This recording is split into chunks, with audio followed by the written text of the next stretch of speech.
ఈ రోజుకి కూడా నేను చెప్తా ఉన్నా, ఓడిపోయాం పర్వాలా, ప్రతిపక్షంలో కూర్చొని ఉండం అది పర్వాలా, మళ్ళీ రీలు వెనక్కి తిరిగి మళ్ళీ అదే రోజుకు మళ్ళీ తిరిగి వెళ్ళి కనీసం ఇలా జరుగుతుందని తెలుసు కదా ఇప్పుడు ఎలా చెప్తావు అని చెప్తే మళ్ళీ ఆ రోజు వచ్చినప్పుడు ఇదే విధంగానే మళ్ళీ చెప్తా.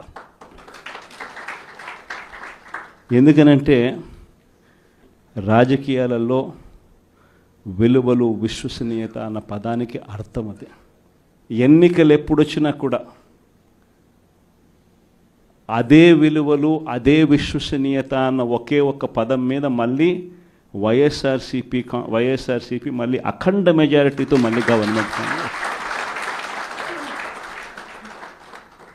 కానీ ఈసారి ఫామ్ చేసినప్పుడు మాత్రం ప్రజలకు చంద్రబాబు నాయుడు నైజం పూర్తిగా అర్థమైపోతుంది కాబట్టి మనల్ని మళ్ళీ 30 ఏళ్ళు అక్కడే కూర్చోబెట్టే విధంగా కూడా ప్రజలు ఖచ్చితంగా అడుగులు వేస్తారన్న నమ్మకం నాకుంది. ఎందుకంటే ఈరోజు ఒకవైపున ఇచ్చిన హామీలన్నీ కూడా పక్కకి వెళ్ళిపోవడం అన్నది ఒక ఆస్పెక్ట్ అయితే, రెండో ఆస్పెక్ట్ ఏమిటి అని అంటే ప్రతి వ్యవస్థ నిర్వీర్యమైపోయింది. కేవలం చంద్రబాబు నాయుడు గారి ప్రభుత్వం రాక మునుపు మన ప్రభుత్వం ఉండేది. మళ్ళీ మన ప్రభుత్వంలో ఎలా ప్రతిదీ కూడా ఎలా పగడ్బందీగా ఎలా జరిగింది, చంద్రబాబు నాయుడు ఎందుకు చేయలేకపోతున్నాడు, ఈ చర్చ ప్రతి ఇంట్లోనూ కూడా జరుగుతూ ఉంది. ప్రతి పథకము కూడా ట్రాన్స్పరెంట్గా పారదర్శకంగా ప్రతి ఇంటికి చేర్చే పరిస్థితి నుంచి ఈరోజు అన్ని కొలాప్స్. కేవలం 9 నెలలు. ఒకవైపున వ్యవస్థలన్నీ కొలాప్స్, మరోవైపున ఏది చూసినా స్కామే. ఏ గ్రామంలో చూసినా బెల్ట్ షాపులు. ఎమ్మెల్యే దగ్గరుండి ఆక్షన్ పాడిస్తూ ఉన్నాడు. 2 లక్షల 3 లక్షల నీ ఇష్టం. ఆ 2 లక్షలు కట్టడానికి పోలీసులు సపోర్ట్ చేస్తారు, దగ్గరుండి మద్యం అమ్మేట్టుగా. ఎంఆర్పి రేటుకు వాళ్ళు కొనుక్కుంటారు, ఎంఆర్పి రేటు ప్లస్ ఇలా ప్రాఫిట్ చేసుకొని వాళ్ళు అమ్ముతారు. ఏ గ్రామంలో చూసినా కూడా ఏ బంకులో కూడా ఈరోజు మద్యమే కనిపిస్తూ ఉంది. మొట్టమొదటిసారిగా గవర్నమెంట్ నడుపుతా ఉన్న మద్యం షాపులను తీసేసి ప్రైవేట్ వాళ్ళని తీసుకొచ్చేసినారు. ఇసుక ఎక్కడ పడితే అక్కడ డబల్ ద రేటుకి అమ్ముతూ ఉన్నారు. ప్రతి నియోజకవర్గంలోని పేకాట క్లబ్బులు ఎక్కడ పడితే అక్కడ కనిపిస్తూ ఉన్నాయి. ప్రతి నియోజకవర్గంలో ఏ పని జరగాలన్నా కూడా, ఫ్యాక్టరీ నడపాలన్నా, ఆ నియోజకవర్గంలో మైన్ ఒకవేళ చేస్తూ ఉంటే చేసుకోవాలన్నా, ఏదైనా కూడా నాకింత నీకింత అని ఎమ్మెల్యే దగ్గర నుంచి మొదలైతే చంద్రబాబు నాయుడు దాకా పంచుకోవడాలి. ఇవన్నీ కూడా ఏ స్థాయిలో జరుగుతూ ఉన్నాయనంటే నిజంగా ఈరోజు వైఎస్ఆర్సీపీ పార్టీ కానీ వైఎస్ఆర్సీపీ ఎమ్మెల్యేలు కానీ ఈరోజు నిజంగా చాలా మంచోళ్ళ కింద కనిపిస్తూ ఉన్నారు ప్రజలకు. ఆ స్థాయిలో కేవలం 9 నెలల కాలంలోనే ఇంత దారుణంగా పడిపోయినాయి. ఇవన్నీ కూడా ఎందుకు నేను చెప్తా ఉన్నాను అని అంటే, ఈరోజు కష్టాలు అనేటివి వస్తాయి. ప్రతిపక్షంలో ఉన్నప్పుడు, రాజకీయాలలో మరీ ముఖ్యంగా ఉన్నప్పుడు ప్రతి ఒక్కరూ కూడా ఒక్కటే గుర్తుపెట్టుకోవాలి, కష్టం రానిదే సుఖం రాదు.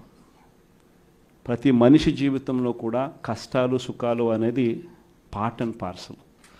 ప్రతిపక్షంలో ఉన్నప్పుడు మన కష్టాలు కనిపిస్తాయి, కానీ ఆ ప్రతిపక్షంలో ఉన్నప్పుడు ఆ కష్టాలలో వచ్చినప్పుడు మనం ఆ కష్టాలను ఎలా ఎదుర్కొంటాం అన్నది మనల్ని లీడర్లు చేస్తాయి.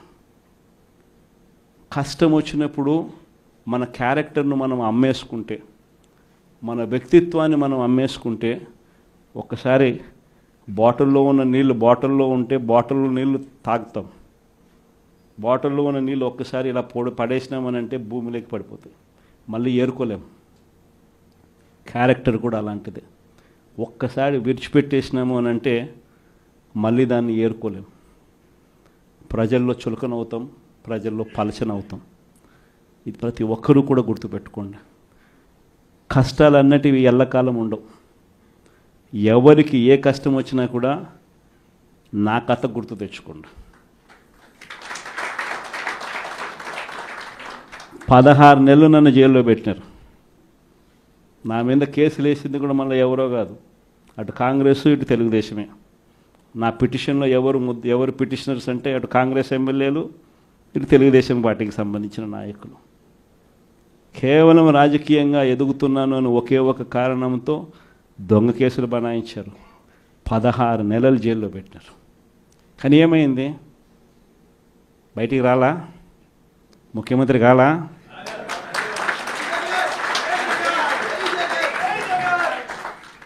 ప్రతి ఒక్కరు ఇది గుర్తుపెట్టుకోండి. ఎవరికైనా ఇంతే. మహా చేస్తే వీళ్ళు ఏం చేయగలుగుతారు? దొంగ కేసులు పెడతారు,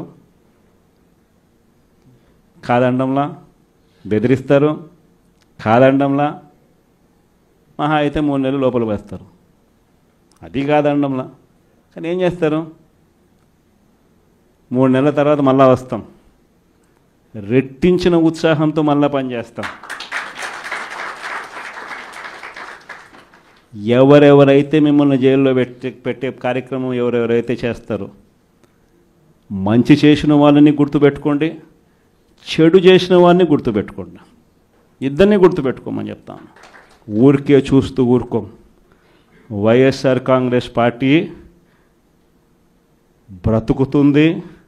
వైఎస్ఆర్ కాంగ్రెస్ పార్టీ ఈ రాష్ట్రాన్ని ఏలుతుంది అని కూడా ఈ సందర్భంగా చెప్తాను. మరో 30 సంవత్సరాలు ఏళ్తామని కూడా ఈ సందర్భంగా కూడా మరి గట్టిగా కూడా చెప్తాను.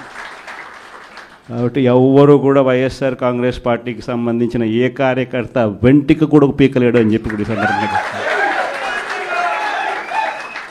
ఇది ప్రతి ఒక్కరూ గుర్తుపెట్టుకోండి.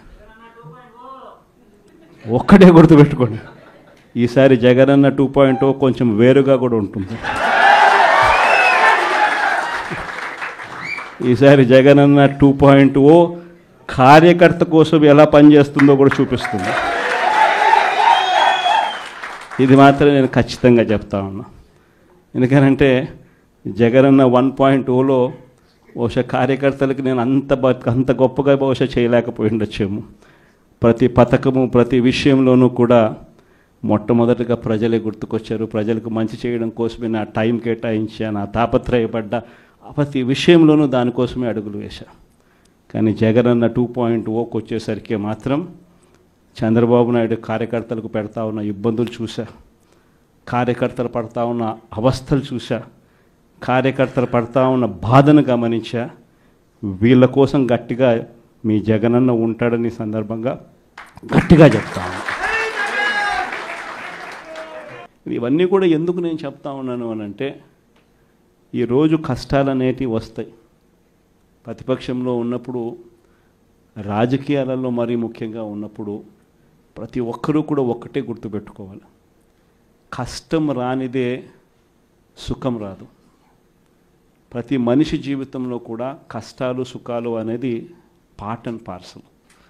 ప్రతిపక్షంలో ఉన్నప్పుడు మన కష్టాలు కనిపిస్తాయి, కానీ ఆ ప్రతిపక్షంలో ఉన్నప్పుడు ఆ కష్టాలలో వచ్చినప్పుడు మనం ఆ కష్టాలను ఎలా ఎదుర్కొంటాం అన్నది మనల్ని లీడర్లు చేస్తాయి. కష్టం వచ్చినప్పుడు మన క్యారెక్టర్ను మనం అమ్మేసుకుంటే, మన వ్యక్తిత్వాన్ని మనం అమ్మేసుకుంటే, ఒక్కసారి బాటిల్లో ఉన్న నీళ్ళు బాటిల్లో ఉంటే బాటిల్లో నీళ్ళు తాగుతాం, బాటిల్లో ఉన్న నీళ్ళు ఒక్కసారి ఇలా పడేసినామనంటే భూమిలోకి పడిపోతాయి, మళ్ళీ ఏరుకోలేం.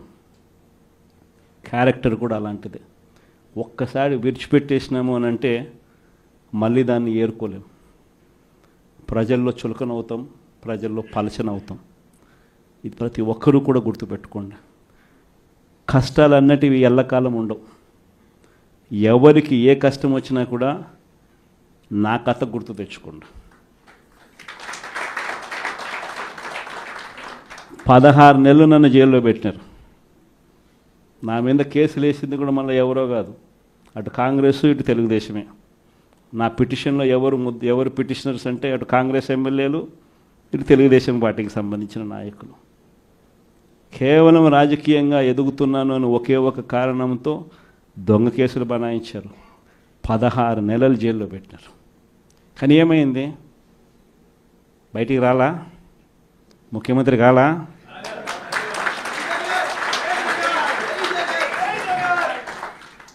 ప్రతి ఒక్కరు ఇది గుర్తుపెట్టుకోండి. ఎవరికైనా ఇంతే. మహా చేస్తే వీళ్ళు ఏం చేయగలుగుతారు? దొంగ కేసులు పెడతారు, కాదండంలా బెదిరిస్తారు, కాదండంలా మహా అయితే 3 నెలలు లోపల వేస్తారు. అది కాదండంలా. కానీ ఏం చేస్తారు? 3 నెలల తర్వాత మళ్ళా వస్తాం, రెట్టించిన ఉత్సాహంతో మళ్ళా పనిచేస్తాం. ఎవరెవరైతే మిమ్మల్ని జైల్లో పెట్టే కార్యక్రమం ఎవరెవరైతే చేస్తారో, మంచి చేసిన వాళ్ళని గుర్తుపెట్టుకోండి, చెడు చేసిన వాడిని గుర్తుపెట్టుకోండి. ఇద్దరిని గుర్తుపెట్టుకోమని చెప్తాను. ఊరికే చూస్తూ ఊరుకోం. వైఎస్ఆర్ కాంగ్రెస్ పార్టీ బ్రతుకుతుంది. వైఎస్ఆర్ కాంగ్రెస్ పార్టీ ఈ రాష్ట్రాన్ని ఏలుతుంది అని కూడా ఈ సందర్భంగా చెప్తాను. మరో 30 సంవత్సరాలు ఏళ్తామని కూడా ఈ సందర్భంగా కూడా మరి గట్టిగా కూడా చెప్తాను.